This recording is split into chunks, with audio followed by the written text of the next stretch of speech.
fortune. And I said, and wait till you see the overruns. Well, I turned out to be right. They had massive cost overruns and spent between $2 and $4 billion on the building and did not even get the marble floors that I promised them. You walk on terrazzo. Do you notice that? As far as I'm concerned, frankly, looking at the building and getting stuck on the escalator, they still haven't finished the job. They still haven't finished. That was years ago. The project was so corrupt that Congress actually asked me to testify before them on the tremendous waste of money, because it turned out that they had no idea what it was, but they knew it was anywhere between $2 and $4 billion as opposed to $500 million with a guarantee. But they had no idea, and I said it cost much more than $5 billion. Unfortunately, many things in the United Nations are happening just like that, but on an even much bigger scale, much, much bigger. Very sad to see.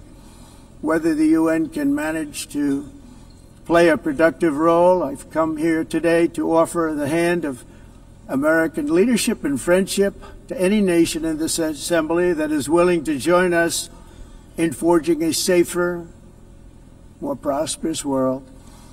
And it's a world that we'll be much happier with. A dramatically better future is within our reach.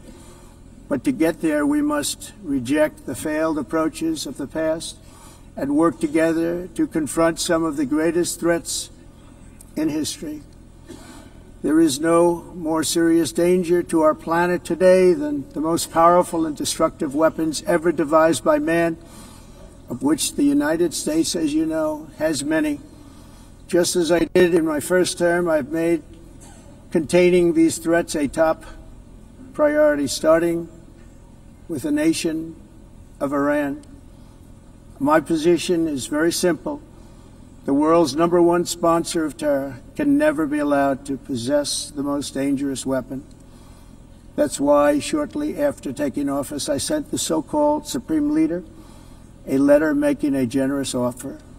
I extended a pledge of full cooperation in exchange for a suspension of Iran's nuclear program. The regime's answer was to continue their constant threats to their neighbors and U.S. interests throughout the region and some great countries that are right nearby.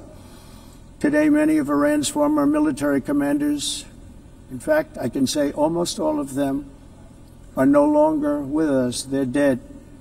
And 3 months ago, in Operation Midnight Hammer, 7 American B-2 bombers dropped the 14 30,000-pound each bombs on Iran's key nuclear facilities, totally obliterating everything.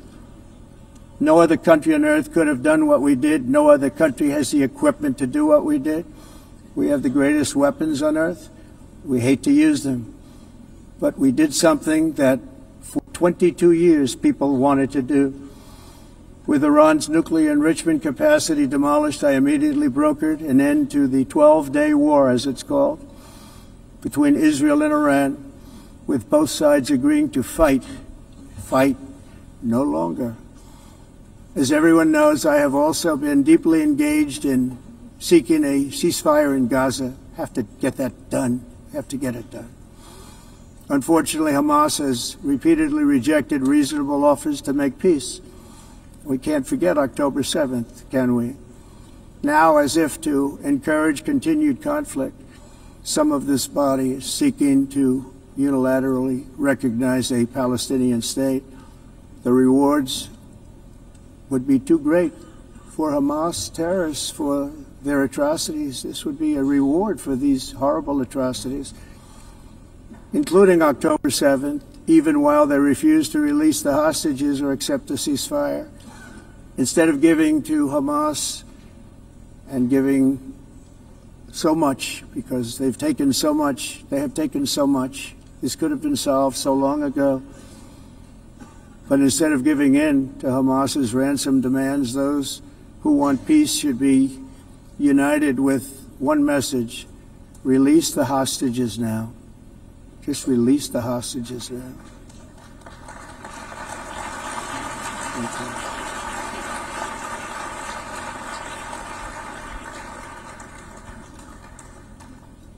Thank you.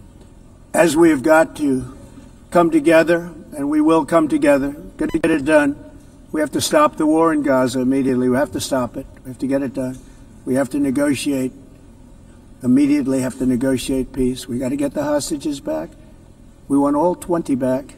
We don't want 2 and 4. As you know, I got, along with Steve Witkoff and others that helped us, Marco Rubio, we got most of them back. We were involved in all of them. But I always said the last 20 are going to be the hardest, and that's exactly what happened. We have to get them back now. We don't want to get back 2, and then another 2, and then 1, and then 3. Have this process. No, we want them all back, and we want the actually 38 dead bodies back too.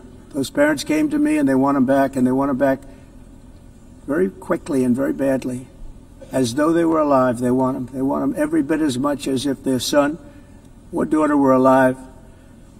I've also been working relentlessly, stopping the killing in Ukraine. I thought that would be, of the 7 wars that I stopped, I thought that would be the easiest because of my relationship with President Putin, which had always been a good one.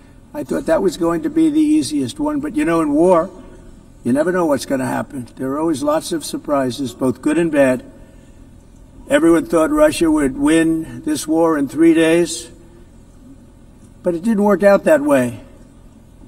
It was supposed to be just a quick little skirmish. It's not making Russia look good. It's making them look bad. No matter what happens from here on out, this was something that should have taken a matter of days, certainly less than a week. And they've been fighting for 3.5 years.